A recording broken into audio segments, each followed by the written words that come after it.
장원봉 선생이 한국 사회적 경제에 대한 이론적인 정립을 최초로 한 분이라고. 강의실에서 시민단체에서 현장에서 매우 열정적으로 많은 궁금증을 갖고 연구자는 현장을 잘 알아야 되고 현장과 소통해야 된다라고. 제가 좀 졸졸 따라다니면서 이 현장과 연구를 어떻게 접목시켜 나가는지, 그리고 그 과정에서 어떤 어려움과 어떤 희열을 느끼는지. 사회적 경제 분야의 전문가로서는 현장에 주목하고 현장과 계속 소통하는 데 많은 노력을 했던 매우 드문 연구자라고 생각하고 있습니다. 외환위기 이후에 실업자 지원 그리고 자활지원 사업 이런 것들을 해나가면서 장원봉 선생이 한국 사회적 경제 연구의 창립을 모색하면서 저에게 참여를 건의했을 때 함께 참가했던 그런 인연. 다른 해외 사회적 경제 현황이라든지 선진화된 모델에 대한 견학이라든지 그런 기회를 장원봉 선생님을 통해서 제 박사학위 논문 쓸 때도 원봉이 소개시켜준 사회적 기업들을 가서 제가 인터뷰해갖고 박사학위를 받아서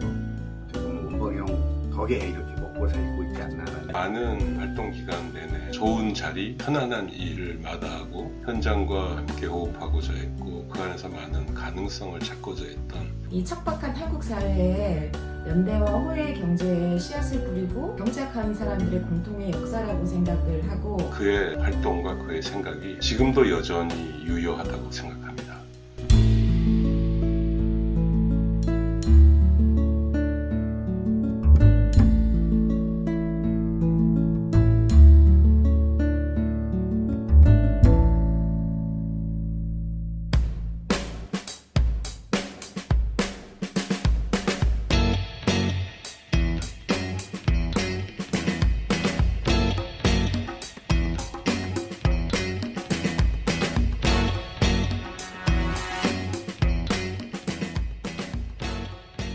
이번에 쓴 글은 장원봉 선생님하고도 많이 얘기 나눴던 주제이기도 한데요. 왜 한국에서는 물 건너온 제도들은 다 귤이 건너오면 탱자가 될까? 왜 외국에서 있었던 효과를 거두지 못할까라는 고민도 많이 했었고, 제도가 너무 빨리 만들어지면서 사회에 있던 되게 다양한 고민들이 그 제도 속으로 다 빨려 들어가는 것들에 대한 걱정을 많이 했던 것 같습니다. 그런 문제를 장원봉 선생님이 많이 지적하셨고, 그런 문제의식을 받아 안아서 조금 더 이야기를 풀어가려고 했었고요. 그래서 주요한 키워드는 제도적 동형화, 그리고 탈동조화라고 해서 이 조직의 목적과 실제 활동이 항상 일치하는 게 아니라 목적을 실현하기 위해서 활동에 계속 받쳐줘야 되는데 이 두 개가 이렇게 벗어나는 현상을 가리킵니다. 협동조합 같은 경우에는 탈협동화라고 얘기를 하는데요. 그 두 가지 문제를 조금 중점적으로 다뤄보려고 했었고, 어떤 면에서는 지금 현재 한국의 사회적 경제가 굉장히 여러 가지 어려움을 겪고 있는데, 그런 난관은 뭐 한국만이 아니라 다른 나라도 있었을 것 같고요. 그런 문제를 좀 슬기롭게 풀어가기 위해서 저희가 좀 고민해봐야 될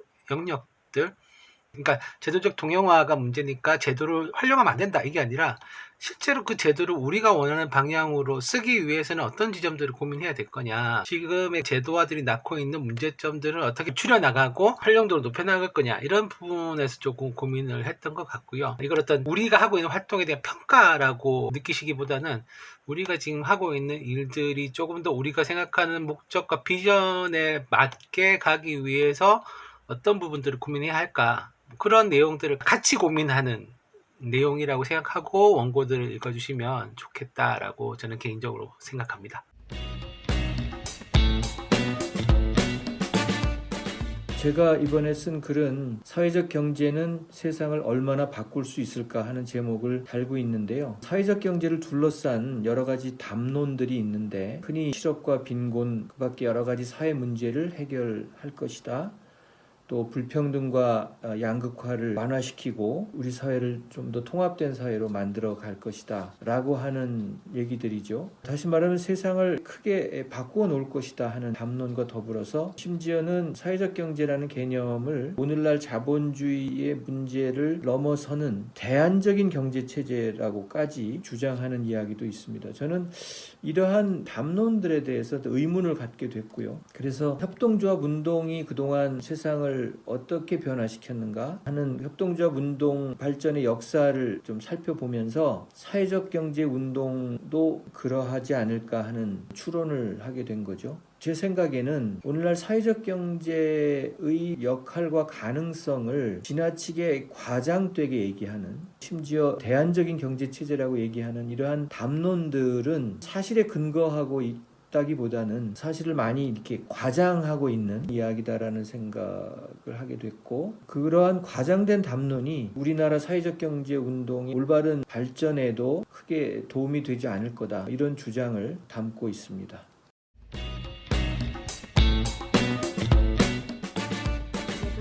사회적 경제의 복합성, 그리고 진보와 연대의 경제, 사회적 경제의 쇄신, 이렇게 들 수 있을 것 같습니다. 프랑스의 정치인 중에서 클레망소라는 사람이 있는데, 그 사람이 이렇게 얘기를 했었어요. 전쟁은 너무나 중요한 사안이라 군인에게만 맡겨둘 수 없다, 이렇게 얘기했었는데, 저는 경제도 마찬가지라고 생각합니다. 경제는 너무나 중요한 사안이기 때문에 경제학자에게만 맡겨둘 수 없다, 이런 문제의식을 가진 것이 사회적 경제라고 생각해요.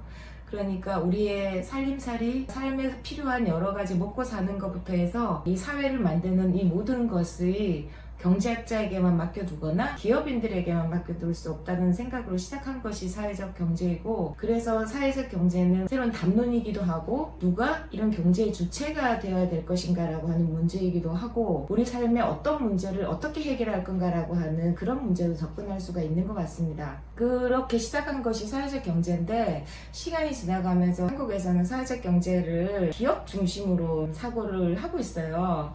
그런 데 대해서 문제의식을 느꼈는데, 보니까 사회적 경제에서 역사를 보면은 원래 사회적 경제도 초기에 이런 문제의식을 가지고 정치 경제학에 대한 비판으로 등장을 했는데, 시간이 지나면서 어떤 경제 부문, 기업 이렇게 축소가 됐고, 그것에 대해서 연대 경제가 등장하면서 비판을 한 그 지점을 반면교사를 삼아서 한국의 사회적 경제를 좀 성찰하고 싶다라고 하는 생각으로 글을 썼습니다.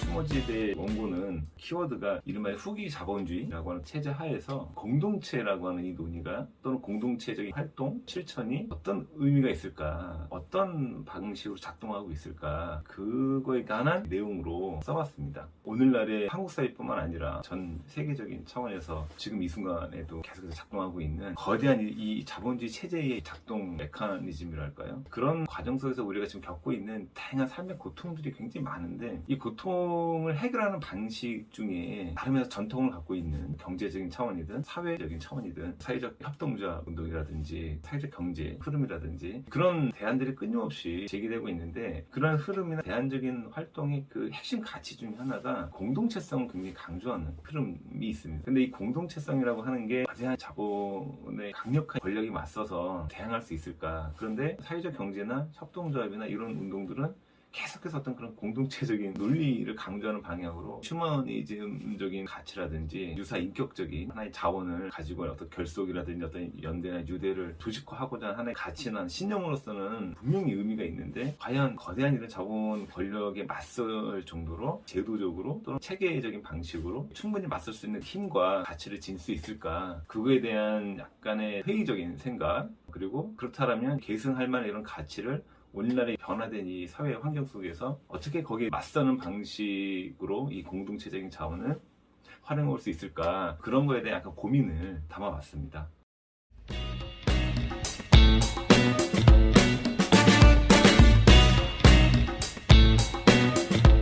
제가 썼던 원고는 크게 세 가지 키워드로 요약할 수 있습니다. 하나는 우리 사회가 노동의 불안정성 측면에서 탈임노동 사회의 도래라고 특징 지을 수 있다라는 생각이 첫 번째 문제의식이었고, 두 번째는 이러한 문제를 해결하기 위한 사회적 경제의 실천적 모습이 지난 20년간 국가주의에게 많이 좌지우지되어 왔다라고 하는 비판적 생각입니다. 세 번째 키워드는 사회적 경제의 쇄신에 관한 겁니다.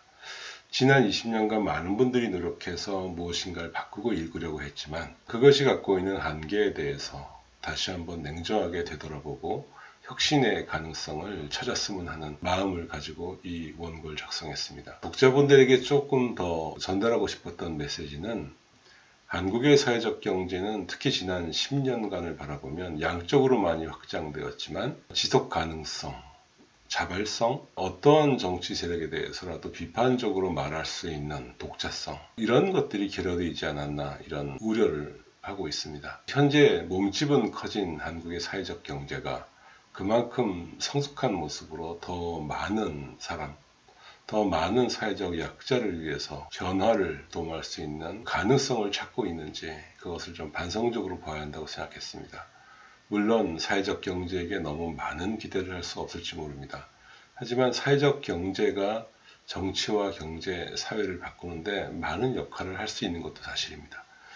우리 사회에서 지금의 사회적 경제가 보여주고 있는 모습이 사회적 경제가 갖고 있는 본연의 한계라고 생각되지는 않습니다. 지금 사회적 경제를 좀 더 강건한 토대 위에, 좀 더 지속 가능한 토대 위에 올려놓기 위해서 무엇부터 생각해보고 어떤 길을 찾아야 하는지 이런 생각들을 공유해보고자 했습니다. 많은 분들이 함께 의견을 나눌 수 있기를 기대하겠습니다.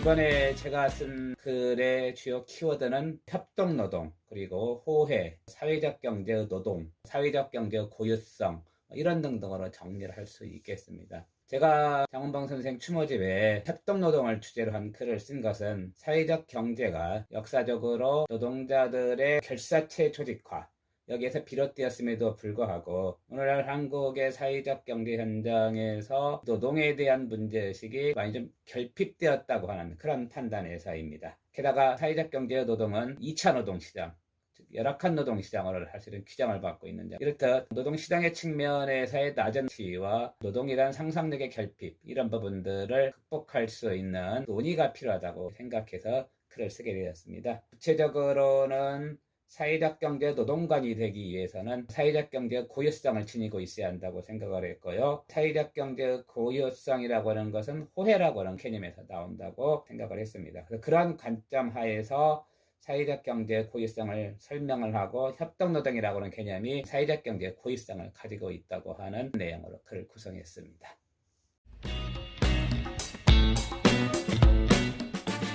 지역 중심 아니면 지역 주도 정책이고요. 그 정책의 내용인 주민자치형 공공서비스와 지역사회 통합 돌봄, 또 그랬을 때 이제 사회적 경제의 역할, 그게 제가 쓴 글의 키워드라고 할 수가 있습니다. 정부가 주도하는 지금 한국의 사회적 경제 현실에서 사실 지역 중심의 정책이나 지역 주도의 정책들이 사회적 경제한테 분명히 기회입니다. 그랬을 때 우리 사회적 경제가 어떤 역할을 해야 되고 또 과제는 뭔가 하는 질문이 있었어요. 첫 번째는 사회적 경제를 하시는 많은 분들한테 정책을 소개시켜 드리는 게 목적이었고요. 그 다음에는 그랬을 때 정말 사회적 경제 어떤 역할을 해야 되는지가 제가 궁금했던 부분이었습니다. 많은 얘기들 나왔는데 사회적 경제의 역할은 사회적 경제다움을 많이 이야기하시더라고요. 근데 사실은 한국의 사회적 경제 정부 주도로 하다 보니까 양적으로 팽창이 됐음에도 불구하고 질적인 문제가 발생을 합니다. 그러니까 정부가 사회적 경제 숫자 늘리기에 급하다 보니까 사회적 경제답지 않은 사람들이 많이 사회적 경제에 파내오고,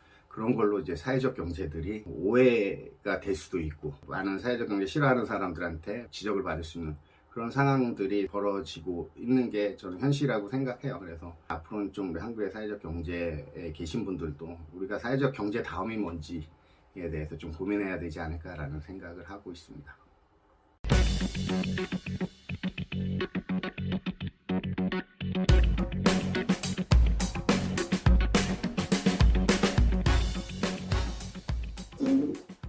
D'autre part, je voudrais vous dire que je suis très impressionné par le travail que vous avez réalisé pour renouveler l'approche de l'économie sociale en Corée et d'une manière très ouverte qui fait place à la diversité des initiatives, des formes, etc. Vous avez permis que je contribue un peu à cet ouvrage remarquable. Et c'est ainsi que j'ai pu, avec ma collègue Marc Nissens, proposer une contribution qui résume les principaux résultats du projet XM. En fait, ce qui est le plus original dans ce que nous avons fait, en impliquant plus de 200 chercheurs de 50 pays, c'est sans doute la mise en évidence de la pluralité partout des modèles d'entreprise sociale. Il n'y a pas un modèle qui domine tous les autres, non, c'est 4 modèles qu'on retrouve pratiquement dans tous les pays sur lesquels nous avons travaillé. Ces 4 modèles, ce sont d'abord le non-profit social enterprise, ancré dans l'associatif, la coopérative sociale qui donne un nouveau visage au monde coopératif, et puis le social business qui est souvent privilégié par les grandes entreprises privées qui veulent accentuer ou bien montrer des discours de responsabilité sociétale.